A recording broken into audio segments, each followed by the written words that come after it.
한 발 더 깊이 있게 뉴스 속으로 시사인이 만드는 정치 라이브 김은지의 뉴스인 4월 14일 방송 시작합니다. 안녕하세요. 저는 시사인 김은지 기자고요. 첫 번째 코너 바로 들어가겠습니다. 쏟아지는 뉴스에 어떻게 반응해야 될지 알려드리는 시간 뉴스 리액션입니다. 나경희 기자 안녕하세요. 네, 안녕하세요. 네, 화요일에 뉴스 리액터 평론가이자 배우이자 북해 변호사인 정구승 평론가 안녕하세요. 네, 조폭 아니고요. 부사관 아니고요. 변호사 자격 있는 평론가 정구승입니다. 반갑습니다. 네, 캐릭터 점점 확실하게 잡아가고 계십니다. 그러면 제가 첫 번째 뉴스 들어가기 전에 변호사 자격증이 있는 국회로서 말씀을 좀 여쭤야 될 것 같은데요. 네. 여전히 뉴스의 중심에 박상영 검사가 있습니다. 오늘도 국조 측이 나와서 증인 선서 거부했던데요. 또 무슨 생각이라고 보세요? 두 가지 결심을 한 거죠. 위증할 결심, 그리고 인지도 쌓을 결심. 인지도를 왜 쌓죠, 검사가? 그렇죠. 근데 오늘 근데 부장검사님이 한 임팩트가 조금 더 있어갖고 사실은 본인은 좀 아쉬울 수도 있을 것 같아요. 좀 조언을 드리자면 이제 뭐 공익제보 버스는 떠난 것 같고 한동훈 씨 같은 경우에는 고검 차장검사랑 법무부 장관까지 찍고 나왔고요. 주진우 의원 같은 경우는 동부부장, 안동지청장 발령 나오니까 나온 거예요. 심지어 민정수석실도 있었어요. 근데 부부장은 바로 넘어오시기 쉽지 않을 것 같다. 네. 이걸로 좀 약하다. 그리고 최근에 비슷한 행보를 보이신 임성근 사단장이 5년 구형 받았습니다. 네, 그냥 그렇다고요. 그렇다고요. 치고 빠지기 하는 평론가 정구승. 자, 그럼 첫 번째 뉴스 바로 들어가 볼까요? 네, 조국 경기 평택을 출마 선언. 네, 오늘 현장에 또 나경희 기자 다녀왔죠? 네, 오늘 오전 조국혁신당 대표가 국회에서 기자회견을 열고 6.3 국회의원 재보선에서 경기 평택을의 재선거에 출마하겠다고 밝혔습니다. 아까 말씀하신 것처럼 기자회견 다녀왔는데 기자가 정말 많이 왔고요. 늦게 온 기자들이 들어올 때마다 와 하고 놀랄 정도로 정말 많이 왔습니다. 조국 대표는 다시 백척간도에서 한 걸음을 내딛는다면서 조국혁신당이 13번째 국회의원이 되겠다라고 포부를 밝혔는데 그러면서 세 가지 약속을 했습니다. 첫 번째는 평택에서 국힘 제로를 실천하겠다. 그러니까 평택은 황교안 씨가 지금 출마하겠다고 나선 곳이기도 하고 전한길 씨가 구구 집회를 여는 주한 미군기지 캠프 험프리스가 있는 곳이기도 하기 때문에 이런 공약을 한 것으로 보이고요. 두 번째는 평택을을 삶의 질 1위 도시로 만들겠다. 개인적으로 평택을에 사는 유권자 입장에서는 이 공약이 1번이어야 되지 않을까라는 생각이 들었는데 아무튼 이게 두 번째 공약이었고 세 번째는 이제 큰 정치를 하겠다. 그러면서 자신이 평택에 연고도 없다는 걸 인정을 하고 지역위원회도 없고 당원도 소수지만 연고와 지연을 넘어선 실력으로 평택을 바꾸겠다. 이렇게 약속을 했습니다. 평론가님은 조국 대표의 평택을 선택을 어떻게 보시는지 좀 궁금한데요. 저는 여기 몇 가지 묻고 싶어요. 여기 그럼 보궐 전에 국힘 이석이었겠죠? 민주당의 네. 사이로 열리게 되는 선거입니다. 그리고 저는 이렇게 묻고 싶은 정치인들이 몇 분 계세요. 전국적 인지도가 있지 지지도 없는 후보들이 있다. 그분들의 특성이 지역민에게 막 의석 맡겨놓은 것처럼 생각을 하시는 게 있어요. 가장 중요한 건 그 지역의 대표로서 여의도에 가고 국회에 가는 겁니다. 근데 지역민이 나중에 나온다는 것 자체가 이거는 조금 그 국민을 바라보는 태도가 잘못되어 있다라고 생각하고 뭐 실력으로 평택을 바꾸겠다는데 어떡해요? 뭘 하실 건지를 얘기를 해주셔야죠. 저는 사실은 조금 굉장히 비판적입니다. 왜냐하면 차라리 솔직하게 얘기하셨으면 오히려 거기에 대해서 평택 시민들이 마음을 열 가능성이 더 높다고 생각을 해요. 조국혁신당은 비례밖에 없는 당이고 지금 정체성의 위기에 있다. 내가 여기서 보내주면은 나는 그래도 전국적 지지도 있고 대권 후보 아니냐. 내가 평택으로 뭐 예산을 끌어오겠다, 뭐 하겠다 할 거고 그리고 나 한번 살려달라. 이런 식이면 오히려 살려주이소. 네, 민주당을 지지했던 사람들이나 진보당을 지지했던 사람들이 오히려 솔직하게 바라봤을 것 같은데 여기 험지입니까? 그러니까 조국혁신당한테는 험지죠. 진보 계열한테는 험지가 아닌 지역이고 김재현 지금 후보도 뛰고 있는 지역인데 이게 솔직하게 얘기하지 않아서 오히려 조금 더 본인을 깎아먹는 것 같아요. 사실 맨 처음 정치인 조국이 대두되었을 때의 크기에 비해서 지금 마치 우라 눈처럼 반감기가 계속 와갖고 줄어들고 있는데 그거의 귀책은 다 본인한테 있어요. 그러니까 누가 좀 트위터를 뺐든지 아니면 페이스북을 뺐든지 해야 본인 앞에 말 때문에 오히려 지금 정상적으로 해석할 수 있는 행보 자체가 되게 조금 평가절하되는 부분이 있는데 이 부분을 좀 개선을 하셔야 진짜 큰 정치를 하실 수 있지 않을까 싶고 유권자 입장에서 봤을 땐 이번 선거를 보통 구도를 볼 때 이재명 정부를 돕는 선거 도울 수 있는 사람이 누구인가라고 하는데 조국혁신당이 뭘 도와줄 거고 그리고 도와줄 거면 이재명 정부를 도와줄 거면 민주당 후보를 찍지 왜 조국혁신당을 찍어야 되는지에 대한 설명이 없어요. 그리고 현실적으로 지금 정치공학적으로 보셔서 평택에 나오신 건데 정치공학적으로 봤을 때도 사실 평택 지금이랑 울산시장 선거랑 연동이 돼갖고 민주당과 진보당이 딜을 하고 있는 과정인데 거기에 지금 어떻게 보면 찬물 뿌린 거 아닙니까? 그렇게 생각을 하면 사실 광역단체장을 가져와서 이재명 대통령의 정책이 펼쳐지는 거를 방해한 꼴이 되는 거예요. 예. 그럼 이재명 정부 성공에 무슨 도움을 준다는 겁니까? 이 부분에 대해서는 차라리 솔직하게 좀 얘기하셨으면 좋겠다. 예. 내가 여조 돌려보니까 그나마 여기가 좀 낫더라. 예. 나 조국혁신당 살려야 되고 우리가 있어야 민주당 견제되고 국힘 나갈 때 우리 선봉장 쓰겠다. 차라리 이랬으면은 조금이라도 가점 포인트가 있지 않았을까 생각합니다. 네. 그리고 기자들 질문이 이어졌는데 변호사님 말씀처럼 질문이 총 13개나 나왔어요. 그런데 조국 대표가 딱 두 질문에 대해서 약간 짜증을 냈습니다. 첫 번째는 이제 평택을이 이제 도농복합 지역이라서 보수색이 강한데 어떻게 이길 거냐, 구체적인 전략을 알려달라라고 했더니 어떻게 이길지를 왜 여기서 말해야 되냐, 전략을 여기서 공개하면 안 될 것 같다라고 했는데 제가 보기에는 전략이 아직 이런 생각이 들었고요. 두 번째는 개혁진보 사당이 연대하려면 원내로 많이 진입을 해야 되는데 왜 평택을을 골랐냐. 그러니까 이거는 진보당 김재현 대표가 이미 평택을 출마를 선언한 상황에서 조국혁신당도 후보를 내는 상황에 대한 질문이었는데 이제 조국 대표는 우리가 그 누구보다 연대를 더 많이 했고 그렇다고 해서 안 나올 이유가 없다. 연대는 6.3 지선 이후의 일이다. 민주당도 후보 내는데 우리는 왜 내면 안 되냐. 질문 자체가 잘못된 것 같다면서 이제 약간 짜증을 냈는데요. 근데 이제 김재현 후보는 고심한 결과가 평택을이냐 철회하라라는 입장을 밝혔습니다. 그래서 민주당에서는 누가 나올지 그리고 평택을에서는 조국 대표의 당선 가능성 어떻게 보시는지도 궁금합니다. 저는 아까 이런 유의 정치인들을 평가한 거에 다 들어가 있다고 생각합니다. 예. 전국적 인지도만 있지 지지율은 안 나오는 후보. 누가 있죠? 그럼 몇 명 생각나는데 내 성공 사례가 한 분 있어요. 이준석 개혁신당 의원이 사실은 성공했기 때문에 그걸 다 모델로 그 부동산 임장형 정치인으로 지금 돌아다니고 계시는 건데 저는 그거는 정말 그때 운이 정말 좋았고 예. 정말 잘 파고든 거예요. 명태균 씨가 있었기 때문에 수많은 여론조사를 돌릴 수 있었고 그래서 가능했다고 저는 생각을 해요. 개인적인 추측입니다.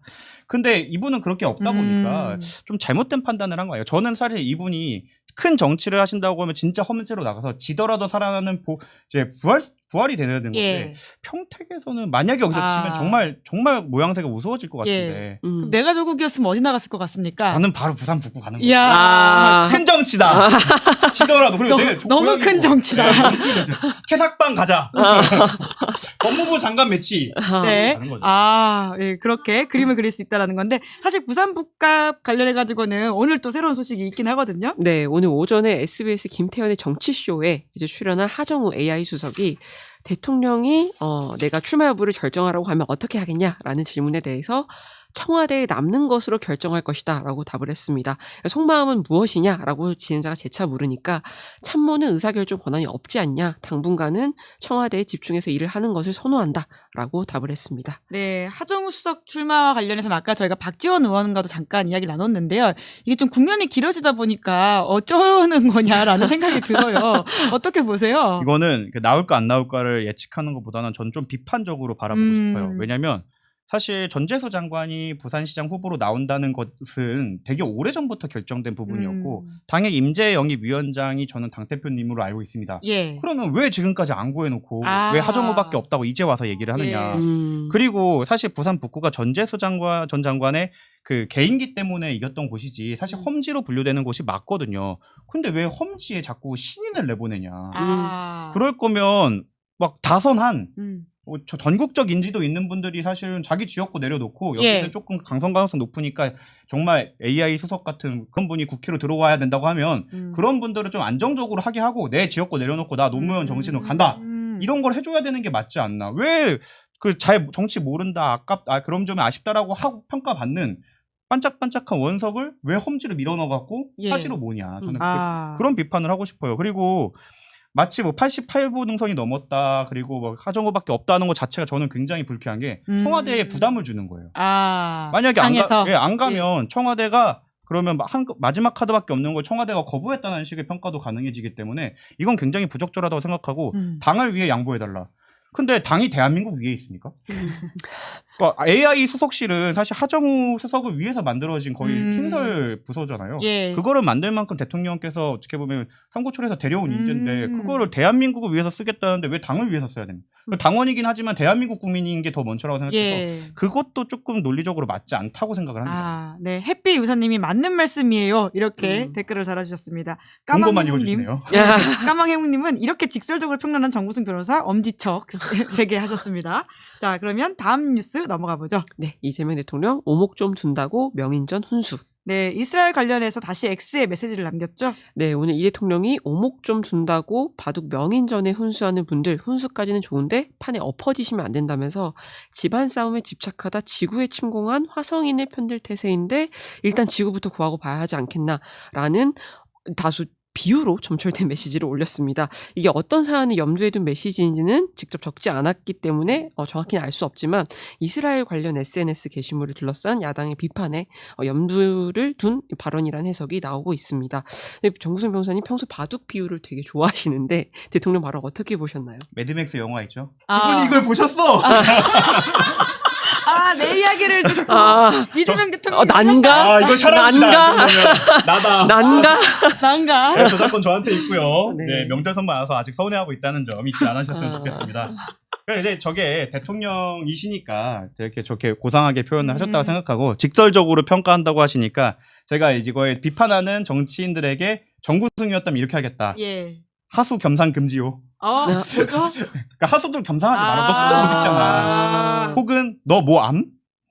혹은 너 뭐 됨? 이 정도로 요약 가능. 그러니까 이게 커뮤니티 배틀로 뜨면 예. 이런 식인데 이제 너무함. 대통령이시니까 이제 뭐 그렇게 멋있게 표현을 하셨다고 생각을 하고 사실 대통령 입장에서 바라보는 자리와 그리고 이제 정치를 하시는 분들 자리는 좀 다르다. 예. 들어오는 정보나 봐야 되는 판수가 워낙 높기 때문에 끼지 마라 하수. 잘 모르면 예. 가만히 있어라고 생각을 합니다. 네, 지구에 침공한 화성인 편들 태세, 지구부터 구해야 된다. 그러면 끼지 말라고 하는 게 누구를 향한 말이에요, 정확하게? 모 의원이 예.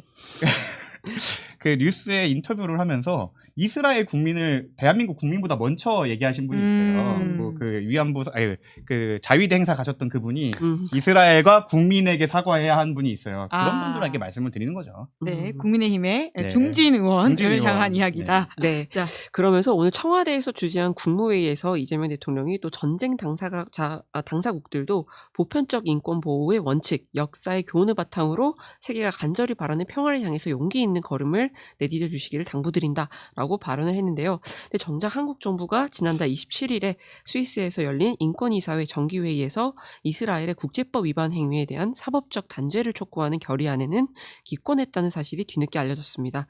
외교부는 대통령 메시지는 보편적 인권이나 국제 인도법의 중요성을 강조한 것이지 특정 결의안이나 개별 정책에 대한 입장을 표명한 것이 아니다라고 설명을 하기는 했습니다. 네, 이와 관련해서는 어떻게 보십니까? 실용.